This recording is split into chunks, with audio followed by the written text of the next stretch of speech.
欢迎收看本期的探索知识，我是贤哥。其实我们都知道核武器的威力有多大，它的存在能改变一场战争的走势。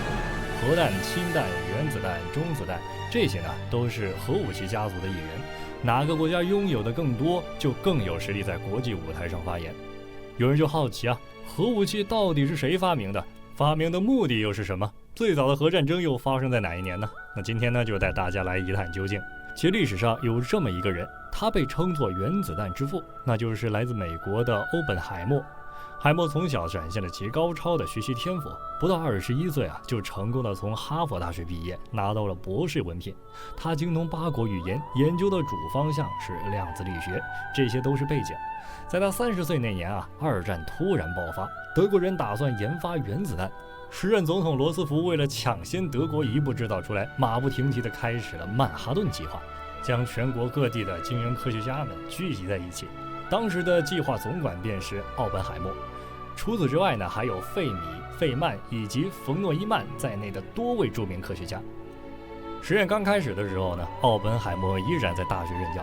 有一次学生就问他们现在所进行的是否是人类首次的核武器实验呢？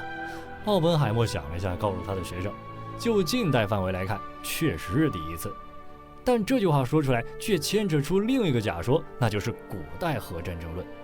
有一群人这么认为，在几万年前的地球其实早就有了核武器，可随即到来的核战争将所有文明全部摧毁，人类被迫回到原始文明，从零开始发展。还有另外一群人表示，曾经的人类也早就拥有高度化的文明，只不过来了一群外星人，使用更为先进的核武器将地球文明毁灭。而这两个假说中都承认了核武器的存在。可在这假说之上还有另一个前提，就是人类文明的发展史存在了长达几十万年的空白期。意思就是说，这几十万年发生了什么，现在的人类无从考证。纵观人类历史迄今为止被发现的人类遗迹是位于土耳其的加泰地区，至今已有9000年的历史。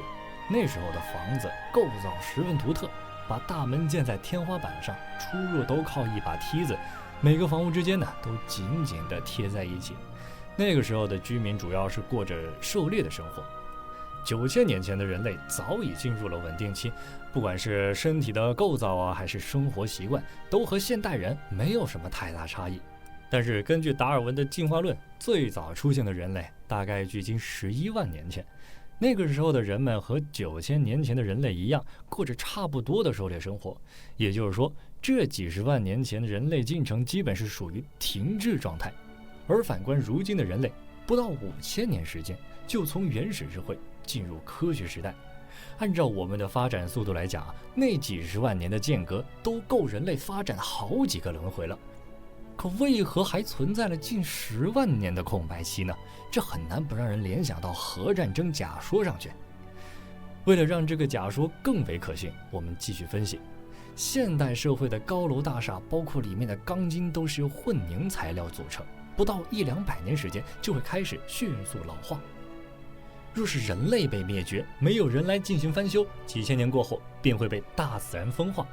如果想要证明在几十万年前存在着人类文明，我们就必须要找出当时人类的生活证据。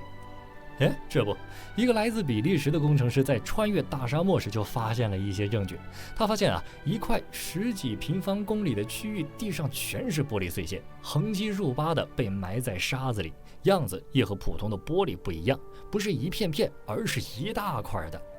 有专家因此分析，这其实不是玻璃，而是沙子在高温下融化而成的物质。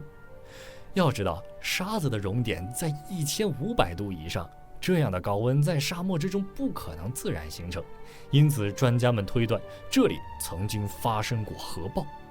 但查阅资料却没有哪个国家在这里进行过实验。那眼前的这些玻璃又会不会来自几十万年前的古人类呢？第二个证据，它来自一处古印度遗迹，如今位于巴基斯坦。根据专家推断，这处遗迹建于公元前3000年，在50年前被考古学家发现，不挖不知道，一挖吓一跳。这处遗迹的地下竟然是一座巨大的地下城市。在这座城市里面还挖出了许多人类骸骨。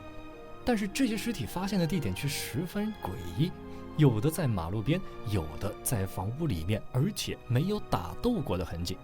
根据当时挖掘团队的判断，这些人的死法都完全一致，那就是瞬间死亡。